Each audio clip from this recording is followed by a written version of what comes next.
투미TV 시청자 여러분 반갑습니다. 당신의 부동산 주치 김재경 소장입니다.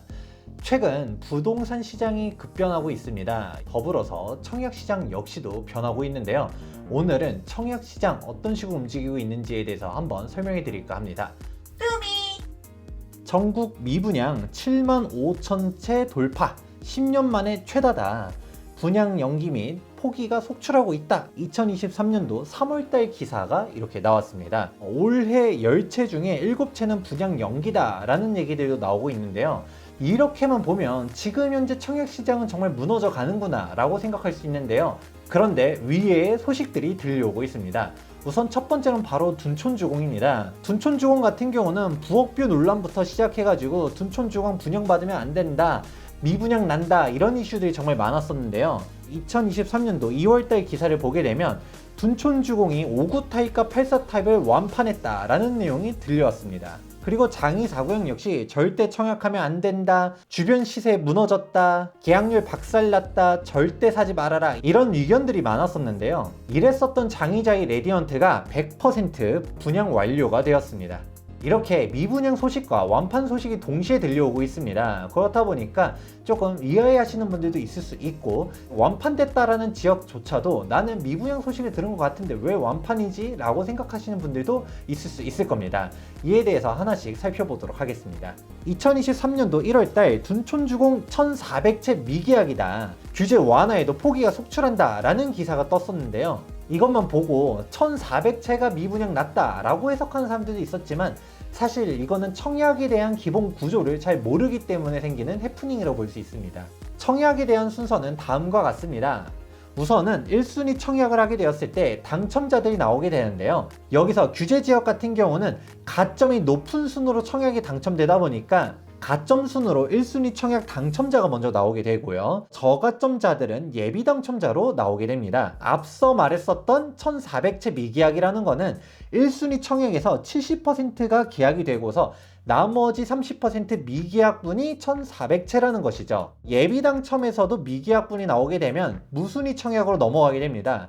여기서 무순위 청약 같은 경우는 당해 지역과 무주택자만 청약을 넣을 수 있게 되는데요. 그리고 남는 물량이 있게 되면 일명 줍줍이라고 불리우고 있는 다주택자들에 대한 계약이 이루어지게 됩니다. 이 모든 과정들을 다 거치고 남은 물량이 최종적으로 미분양 물량이다 라고 볼 수가 있는 것이죠. 기사를 다시 한번 보도록 하겠습니다. 둔촌주공 1400채 미계약 사태, 설마 했는데 우려 현실이 됐다, 자극적으로 기사를 쓰긴 했었는데요. 잘 보시다 보면 둔촌주공 일반 분양 물량 중에서 계약률이 70%였다 라는 사실을 알 수가 있습니다. 즉 앞서 봤었던 표를 다시 한번 살펴보게 되면 1순위 청약에서 계약률이 70%가 나오게 되고 나머지 30%가 예비 당첨자한테 넘어가게 된 것인데도 불구하고 1400채 미계약이라는 프레임을 씌워버린 겁니다. 워낙 둔촌주공 일반 분양 물량이 많다 보니까 30%만 미계약됐다 하더라도 1400채나 되다 보니까 자극적으로 기사를 쓰게 된 것이죠. 실제로 다른 기사를 살펴본다 하더라도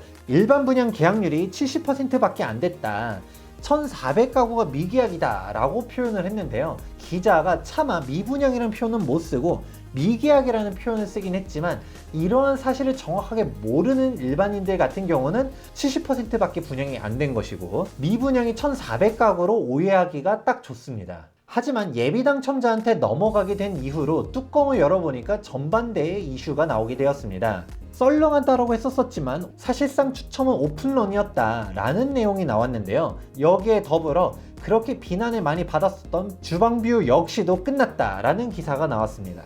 그렇게 둔촌주공 5구 타입과 8사 타입이 완판이 되었다 라는 기사 역시도 나오게 되었는데요. 둔촌주공에 대한 전체적인 세대수만 하더라도 무려 4700세대고 5구 타입 8사 타입만 몇천 세대인 것을 감안했을 때는 이것은 정말 대단하다라고 볼 수가 있습니다.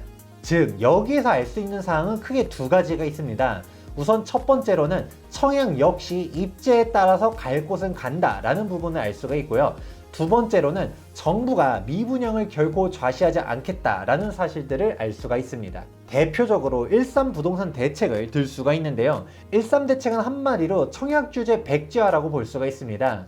각종 청약에 대한 규제들을 갖다가 문재인 정권 이전으로 돌려놓게 되었는데요. 13대책에 대한 상세한 설명은 일전 영상에서도 설명한 적이 있었지만 저는 사실상 13대책 같은 경우는 둔촌주공 구하기다 라고 보았었습니다. 너무나도 노골적이게도 1월 3일이 둔촌주공 정당계약 시작일이었습니다. 작년 12월 6일 1순위 청약을 넣었었지만 2022년 12월이 정말 비건론이 팽배하던 시점이었는데요. 둔촌주공 미분양 터진다. 둔촌주공 미분양이 터지게 되면 지옥이 펼쳐지게 될 것이다 라는 의견들이 쏟아졌습니다. 그런데 실제로 미분양이 나올 것 같다 라는 판단을 하게 되자마자 1월 3일에 어마어마한 대책들을 쏟아내기 시작한 것이죠. 13대책이 조금만 늦게 나왔으면 좋지 않았을까 라는 개인적인 아쉬움도 있긴 했습니다. 저 역시 둔촌주공에 청약을 넣었기 때문입니다. 둔촌주공은 정말 괜찮은 입지이고 분양가 역시도 합당하다라고 보고 있었는데요. 그런데 정말 많은 비판들이 있었습니다. 둔촌주공 미분양 난다. 그렇게 좋으면 너나 받아라 라는 목소리들이 있었습니다. 저처럼 유주택자에서 가점이 0점인 사람에게도 기회가 오지 않을까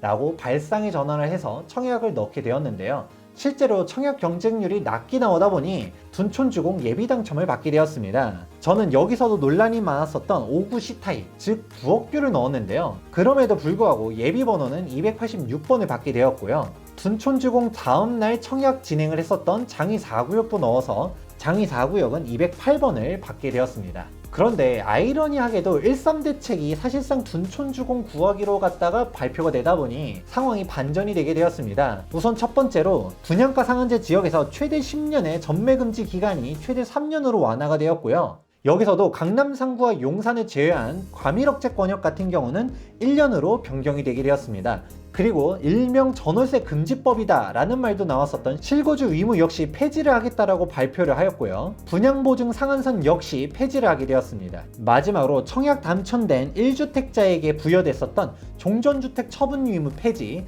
또한 무순위 청약에서 유주택자 역시도 신청할 수 있도록 허용해주는 사항들이 나오게 되었습니다. 더 중요한 사항은 동일한 1월 3일자로 규제지역을 대폭적으로 풀게 되었는데요. 비규제지역으로 바뀜으로 인해서 실거주 안하고 2년 보유만 한다 하더라도 비과세를 받을 수 있는 길이 열리게 되었습니다. 이렇게 각종 규제를 풀리다 보니 상황이 반전되어서 둔촌주공 5구 타입 84 타입이 예비 당첨에서 완판이 되게 되었고 저는 둔촌주공 5배수에도 들지 못하고 광탈을 하게 된 것이죠. 미분양이 난 지역들도 분명 있긴 있었습니다. 대표적으로 마포더 클래시와 장위자이 레디언트를 들 수가 있습니다. 그런데 하나씩 따지다 보면 저는 상황이 조금 다르다고 보고 있는데요. 장위자이 레디언트 같은 경우는 제가 예비 당첨 현장에 있었기 때문에 훨씬 더 잘 알고 있는데요. 정당 계약에서 미계약분 자체가 워낙 많았었습니다. 그렇다 보니 예비 당첨 현장에 왔었던 사람들 대다수가 계약을 했음에도 불구하고 무순위 청약으로도 상당수의 물량이 넘어가게 되었고 다주택자 줍줍까지도 가게 된 것이죠. 다음으로 마포더 클래시 같은 경우는 다른 의미로 미계약이 나오고 있는데요. 최근 마포더 클래시 2차 무순위 입주자 모집 공고가 떴습니다. 해당 모집 공고를 보게 되면 정말 특이한 요건이 나타나게 되는데요. 바로 계약금을 20%를 납부해야 되는 거는 기본이고 계약일로부터 30일이 되는 날에 중도금 20%, 계약일로부터 60일이 되는 날, 즉 중도금 납부하고 30일 내에 잔금 60%를 전부 납부해야 됩니다. 그렇다 보니 자금 계획과 청약 조건을 제대로 못 갖춘 사람들 같은 경우는 청약 신청 자체를 자제해달라 라고 큼지막하게 넣게 되었는데요. 그 이유는 마포더 클래시가 후분양 단지였기 때문입니다. 그렇다 보니 층에 따라 14억이 넘는 분양가인데 60일 이내에 14억을 모두 동원할 수 있지 않은 사람들은 청약을 넣을 수 없었다라는 것입니다. 그럼에도 불구하고 무순위 공고가 나온 것을 보게 되면 5구 타입은 완판에 84 타입조차도 자녀 세대가 얼마 안 되고 상당수가 분양이 되었음을 알 수가 있습니다. 이유는 마포더 클래시 바로 옆에 있는 레미안 푸르지오를 보아도 알 수가 있는데요. 과거 19억 넘게 실거래가를 찍다가 최근 가격이 조정이 되어서 15억 5천까지도 내려가게 되었습니다.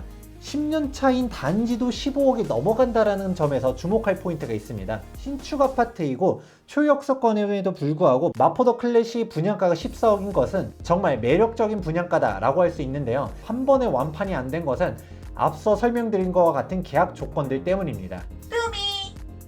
이러한 사항들을 확인해 본 이후로 뉴스 기사를 다시 보게 되면 달리 보이는 사항들이 나타나게 됩니다. 전국적으로 미분양이 7만 5천 가구다, 부동산 대책이 먹히지 않는다 라고 기사가 나오긴 했지만 실질적으로는 대부분은 지방에 몰려있게 되고 수도권에 대한 비중이 얼마가 안 된다. 여기서도 서울은 사실상 미분양 물량이 얼마 안 된다는 것을 알 수가 있습니다. 즉 청약 역시도 입지에 따라서 양극화가 극명하게 벌어지고 있고 갈 곳은 간다라는 것을 다시금 확인해 볼 수 있다는 것이죠.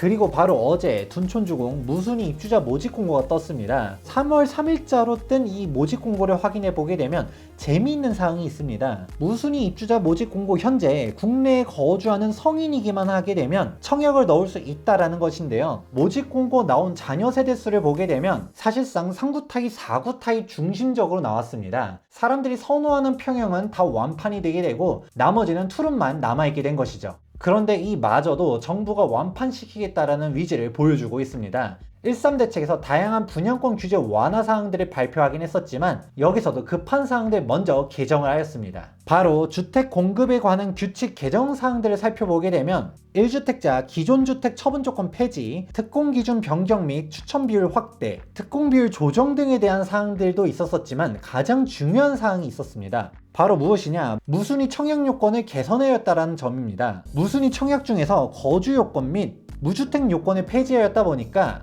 사실상 지방에 있는 다주택자들조차도 청약을 넣을 수 있도록 변경해 준 것이죠. 해당 사항이 2월 28일자로 개정이 되었다 보니까 3월 3일자로 무순위 청약이 올라온 둔촌주공에게 혜택을 주려는 의도가 아니냐라는 해석까지 나오는 것이죠.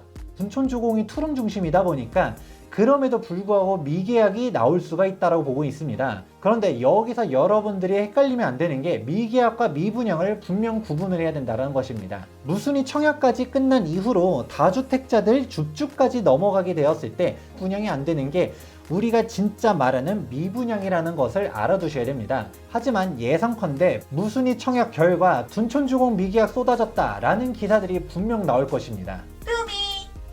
앞서서 다주택자 줍줍까지 갔었던 장위 4구역 같은 경우도 완판이 된 것을 고려하게 되면 미계약과 미분양은 분명히 구분을 하셔야 합니다.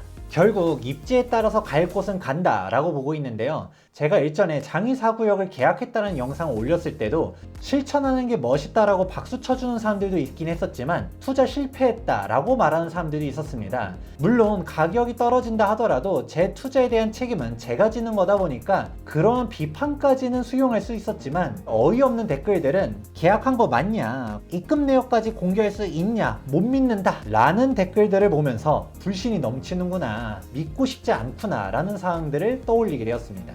바로 최근에 장이 옵션 계약 및 중도금 대출을 실행하기 위해서 모델하우스를 찾아갔었는데요. 정말 많은 사람들이 왔었고 저를 알아보고서 인사를 건네는 사람들도 있었습니다. 제가 계약하는 것을 바로 옆에서 지켜보신 분들도 있는데 그럼에도 불구하고 못 믿겠다라고 하면 저도 더 이상 드릴 말씀이 없습니다.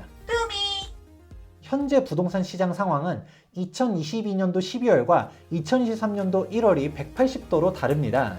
12월만 한다 하더라도 정말 거래가 안 되다가 1월에 각종 규제 완화 대책들이 쏟아지기 시작하자 상황이 반전이 되었는데요. 급매가 소진이 되기 시작하고 거래량이 늘게 되었습니다. 지금 서울 수도권 주요 지역들 현장을 찾아가 보게 되면 급매가 많이 소진이 되고 가격이 올랐음을 체감할 수가 있을 텐데요. 부동산 시장 역시도 변하고 있고 청약 시장 역시도 급변하고 있습니다. 여전히 비관적인 기사들이 쏟아지고 있지만 움직일 사람은 움직이고 있다라는 사실을 다시금 확인할 수가 있는데요. 지금처럼 혼란스러운 시장 속에서는 단순히 기사만 보고서 판단하는 게 아니라 제대로 공부를 하고 기사 속에 숨겨져 있는 진실을 파악할 수가 있어야 합니다. 본 영상을 통해서 청약 시장을 제대로 분석할 수 있는 데 도움이 되셨길 바랍니다. 도움되셨다면 좋아요와 구독하기 눌러주시기 바라면서 지금까지 부동산 주치 김재경 소장이었습니다. 감사합니다.